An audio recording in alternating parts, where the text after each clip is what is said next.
Magandang araw sa iyo, ate. Mamimiss ka namin sa lahat ng bagay po.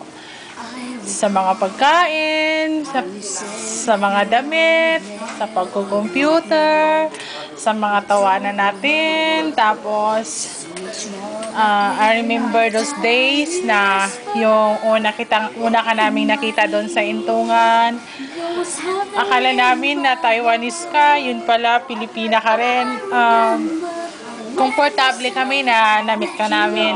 Komportable kami na naging kaibigan ka namin kasi nagbigay ka ng mga payo, hindi lang bilang isang co-worker, bilang caregiver, kung hindi bilang isang kapatid. Tinuring mo kaming mga bunso mong kapatid.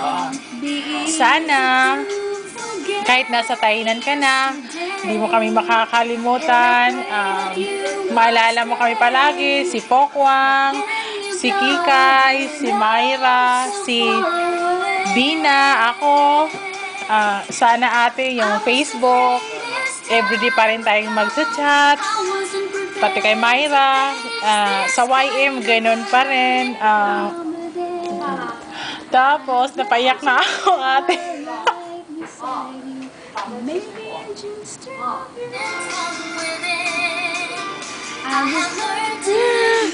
Tapos ate, sana magpakasal ka na.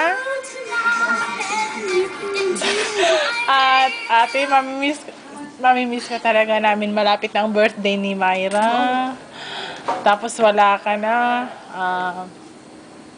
Pero huwag kang mag-alala, ipopost pa rin namin sa iyo yung mga pictures namin.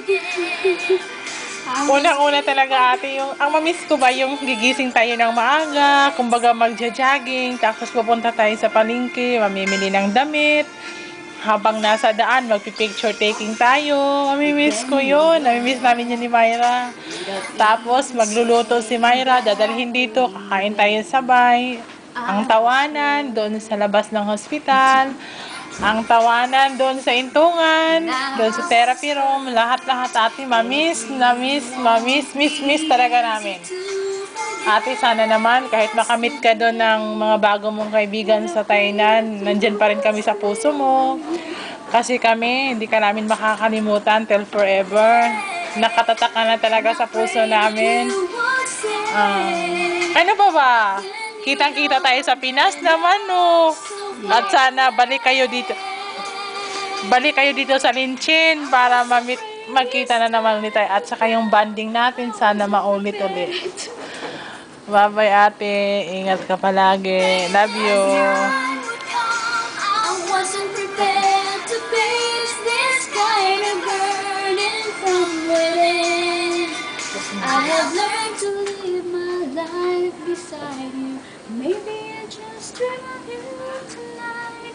And if into my dreams you come and touch me once again, I just keep on dreaming till my heart is in. Wala nang songs ate. Love you.